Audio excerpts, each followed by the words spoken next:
सोनामुखी, हरड़, मुलेठी जैसी अनेक जड़ी बूटियां और हजारों वर्षों का प्राचीन आयुर्वेदिक ज्ञान इस एक बोतल में समाया हुआ है। कायम टैबलेट, आपकी खुशियों का साथी।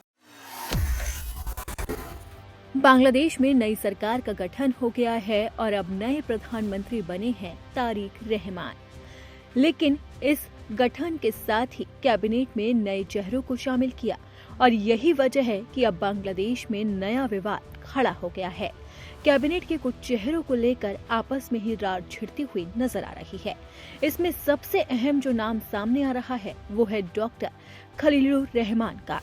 यूनुस सरकार के national security adviser Khalilur Rahman BNP सरकार में विदेश मंत्री बने हैं। अमेरिका समर्थक खलीलुर रहमान को इतना अहम मंत्रालय मिलने से ढाका की विदेश नीति में बदलाव के साथ साथ देश की अंदरूनी राजनीति में हलचल मच सकती है। इसकी वजह आर्मी चीफ वकार उज जमा और खलीलुर रहमान की तनातनी है। यानी कि तारिक रहमान ने उन्हें ही विदेश मंत्री बनाया है जिनसे तनातनी है आर्मी चीफ की, और यही तनातनी अब तारिक रहमान के सामने मुसीबत का सबब बनती हुई नजर आ सकती है और उनके सामने नई परेशानी भी खड़ी हो सकती है।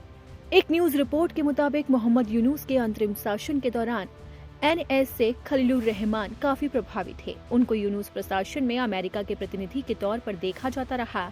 एनएसए के तौर पर खलील कई दफा विवादों में आए, लेकिन वो नई सरकार में सबसे अहम पदों में से एक लेने में कामयाब रहे। विशेषज्ञों का मानना है कि खलील के रूप में ढाका में अमेरिकी प्रभाव बना रहेगा। तारिक रहमान की कैबिनेट में एकाएक खलीलुर रहमान का विदेश मंत्री बनना पर्दे के पीछे किसी संदिग्ध डील का नतीजा भी लगता है। अमेरिका बांग्लादेश ट्रेड डील और बोइंग एयरक्राफ्ट खरीद में अहम किरदार निभाने वाले खलील का नाम अचानक से आया, जिसके बाद सभी सांसद चौंक गए।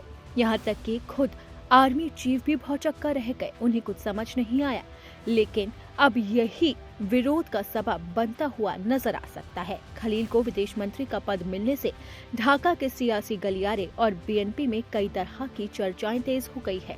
ढाका की राजनीति के जानकार खलीलुर रहमान के विदेश मंत्री बनने पर न सिर्फ हैरत जता रहे हैं, बल्कि एक नई तनातनी का भी संकेत दे रहे हैं। और ये तनातनी किसी और से नहीं बल्कि आर्मी चीफ के साथ ही हो सकती है। तो अगर खलील और वकार का झगड़ा होता है तो ये सरकार पर भी प्रभाव डालेगा और लाजमी है कि इसका पूरी दुनिया पर भी असर होगा और बांग्लादेश की किरकिरी भी हो सकती है। ऐसे में तारिक रहमान के सामने सबसे बड़ी चुनौती खलील और वकार के झगड़े को खत्म कराना होगा और इस तनातनी को भुलाकर दोस्ती की ओर हाथ बढ़ाना होगा।